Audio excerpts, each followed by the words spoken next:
జనరల్గా మనం మాట్లాడుకున్నట్టయితే ఎండోమెట్రియోసిస్ ఉన్న పేషెంట్స్ వీళ్ళని సబ్ ఫర్టైల్ పేషెంట్స్ అంటూ ఉంటారు. వీళ్ళకి ఎండోమెట్రియోటిక్ సిస్ట్లు కానివ్వండి, లేకపోతే ఈ నాడ్యూల్స్ ఉంటాయి కదా, సో దీనివల్ల వాళ్ళ ఫర్టిలిటీ లెవెల్ ఆల్రెడీ తగ్గుతుంది.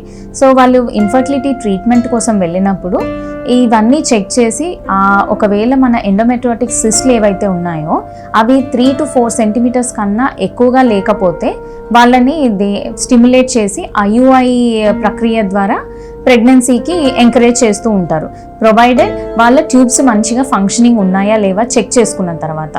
ఒకవేళ అలా కాలేదనుకోండి, అంటే చాలా పెద్ద మాసెస్ ఉన్నాయి అనుకున్నప్పుడు అప్పుడు శస్త్రచికిత్సకు తీసుకొని వెళ్ళి దెన్ వాళ్ళని IVF ట్రీట్మెంట్కి చెప్తూ ఉంటాము. ఎప్పుడైతే మనము వీళ్ళకి ఇలా స్టిమ్యులేట్ చేసి ట్రీట్మెంట్ చేస్తూ ఉంటామో ఈ ప్రాసెస్లో వాళ్ళకి IVF సజెస్ట్ చేసినప్పుడు ఈవెన్ ఓవం పికప్ అంటే ఎగ్స్ని అండాశయాల్ని ఒక లేడీని స్టిమ్యులేట్ చేసి అండాశయం దగ్గర నుండి ఎగ్స్ని పికప్ చేసి ఆ ఎగ్స్ని ఫర్దర్ ఫర్టిలైజేషన్కి మనం తీసుకుంటాము. అప్పుడు ఈ ఎగ్స్ కూడా చాలా వరకు ఇమ్మెచ్యూర్ ఎగ్స్ ఉండే ఛాన్సెస్ ఉంటాయి. కాకపోతే వాటికి తగినట్టు మోతాదులో హార్మోన్ బ్యాలెన్సింగ్ చేసినట్టయితే మనకి మంచి ఫర్టిలిటీ రేటు ఉండే ఛాన్సెస్ ఉంటుంది.